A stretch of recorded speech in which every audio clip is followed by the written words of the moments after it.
Why history suggests, though, Reg, that this Cowboys football team may not be the Super Bowl contender that they feel like they are, given the team that they have going into this upcoming season. This comes from our good buddy Jon Machota of The Athletic.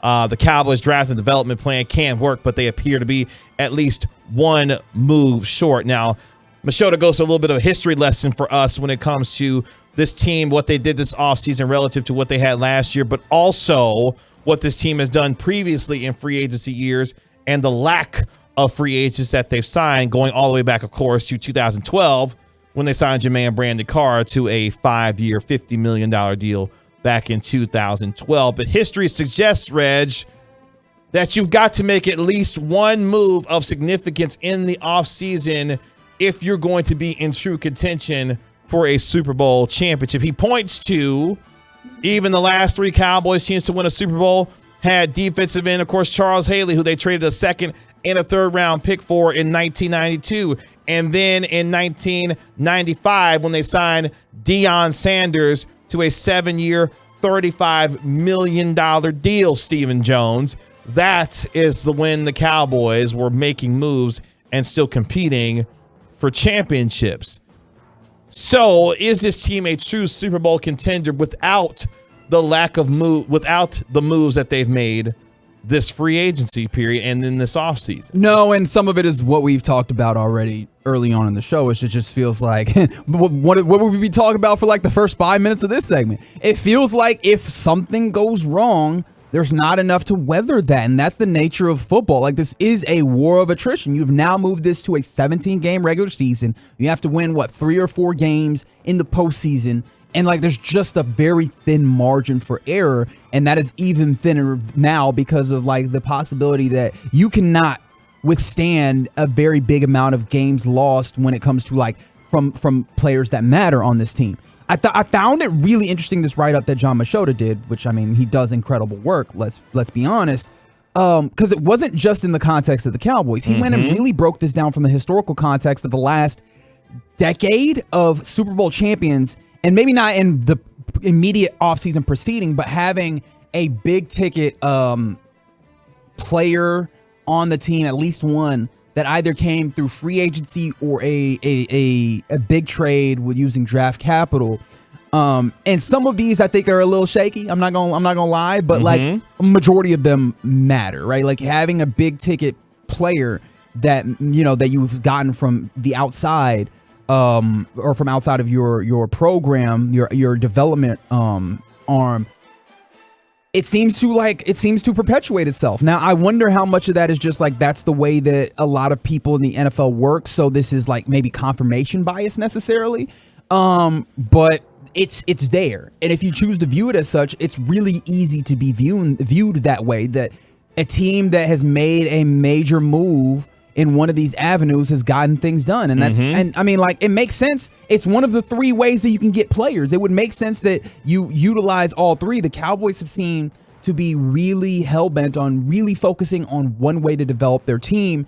And I don't know if it means that you can't be a Super Bowl contender, but I just think that it narrows the margins. And I'll use that phrase a lot, and I know that it gets tiring, but it matters. Like, the whole idea of what you're doing as a team builder, you're not playing on the field.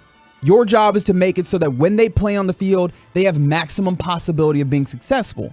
And the different ways that you narrow your viewpoint, narrow that margin of error for them. And I think that some of that is what you're doing here, because they've been so focused on we want to draft and develop. And yes, there are your benefits to doing that, right? Contracts are a little bit easier to navigate. You know, you're not necessarily having to overpay outside players, although we could talk about control, we could talk about the ways that you might overpay players from the interior, right? But we don't have to talk about that right now. But the fact of the matter is that does limit the ways that you can acquire talent. And in this instance, you're seeing maybe some of the downsides of focusing so narrowly on that one way to build your team, because it seems like you have some places that are, if are not holes on your team, are weak spots that could be exposed with misfortune. And that's what I've always said about this team in terms of the way that they go about team building, because ideally, yes, you want to draft, develop, and pay your own homegrown talent, but you can't exclusively build your roster that way and expect to win big in this league. Even the teams that have gone through that kind of process still understand that you've got to be smart with the free agent signings that you have to address weaknesses on your football team that not only allow your team to possibly get over the hump, but still extend a possible window that leaves for championship years to still be open for. Even when you look at Mike McCarthy's teams with the Green Bay Packers, you think about 2007 and 2010 when they had Charles Woodson, whom they signed back in 2006 for a 7-year, $53 million deal. Then in 2014 and 2016 for the Green Bay Packers, they had Julius Peppers, who had signed a deal for 3 years, $30 million in 2014. We're talking about the 4 times that Mike McCarthy took his teams to NFC championship games. Those teams went out and signed free agents that address needs for them, whether it be in the secondary or in the case of Julius Peppers on the defensive line. And then you just look down, even the last 3 years, obviously last year with the Los Angeles Rams and the all-in mentality that they went in on, trading for Matthew Stafford. Obviously, they had traded for Jalen Ramsey, previously, bringing in Von Miller.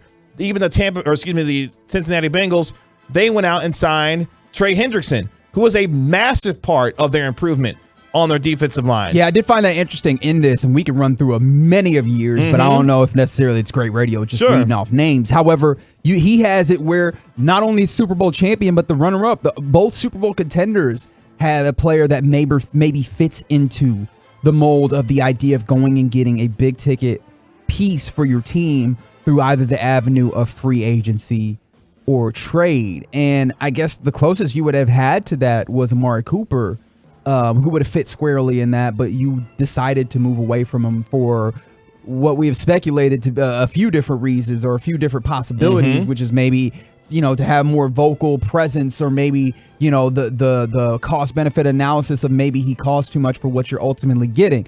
But that either way, it seems like they have decided to go through draft, develop, and then supplement through bargain free agent signings. And here's the thing for me going forward here for this team is they have to be willing to participate in the first and second weeks of free agency if they feel like this is a team that can have a kind of championship window based on the young talent that they have that they're going to be paying. You're talking about a Micah Parsons, a Trayvon Diggs, and others who are going to be up for massive contract extensions.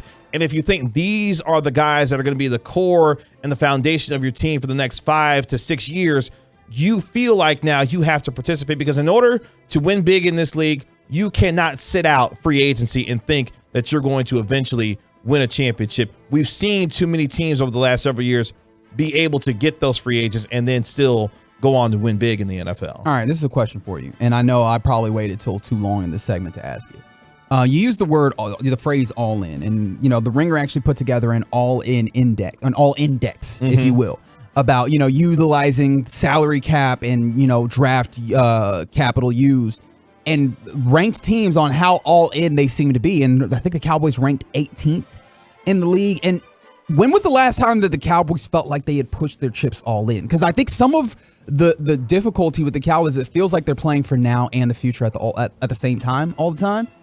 And I think you need to find, there is going to be an ebb and flow now, mind you. There's going to be an ebb and flow of when you push in, that at some point you're going to have to pay the reaper on those things, and then you might flow back where you're in a place where you can't afford to be in on the game, right? But this feels like, to take the poker metaphor fully, like they're always anteing up, but they're never really putting enough chips to see this all the way through the river. And I don't think that that's the way to, that's not a way to win yourself a poker game, and it does not feel like that's a way to find yourself in the most important game in the NFL season. You know what's funny about that? How the Rams have gone about their business now?